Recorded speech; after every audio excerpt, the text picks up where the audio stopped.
हाय री किस्मत, फयाजुल हसन चौहान को एक बार फिर तर्जुमान वजीर आला पंजाब के ओहदे से हटा दिया गया। इस बार फयाजुल हसन चौहान अपने हटाए जाने से लायल निकले। कहते हैं मेरा ख्याल है मैं बेहतर तर्जुमानी नहीं कर सका। हसन खावर हुकूमत पंजाब के नए तर्जुमान मुकर्रर कर दिए गए।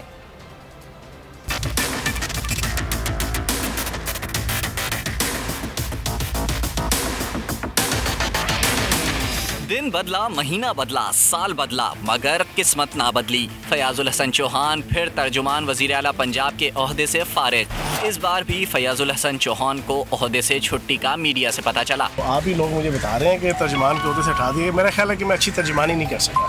फयाजुल हसन चौहान का कहना है कि वो अच्छी तर्जुमानी नहीं कर सके, इसीलिए हटा दिया गया। हसन खावर साहब ज्यादा अच्छे तरीके से तर्जुमानी कर लेंगे। फयाजुल हसन चौहान को अगस्त 2021 में तर्जुमान उस्मान बुज़दार मुकर्रर किया गया था, मगर इस बार भी तर्जुमानी देर पा ना रही। नवंबर 2020 में भी उन्हें यही सूरत हाल दरपेश थी। उस वक्त भी फयाजुल हसन चौहान फैसले से बेखबर थे।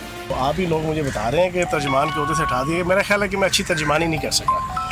मैं इस बात को एक्सेप्ट करता हूँ कि मैं तर्जुमानी का फ्रीज़ा ठीक तरीके से अंजाम नहीं दे सका। तो वज़ीर आला पंजाब उस्मान बुज़दार साहब का पॉजिटिव है, मैं जिसको मर्जी अपना तर्जुमान बनाए। अक़लियतों के मुतालिक मुतनाज़ा बयान पर भी फयाजुल हसन चौहान को 5 मार्च 2019 को मुस्ताफ़ी होना पड़ा था। सब्सक्राइब करें और बेल दबाएं ताकि कोई खबर रह न जाए।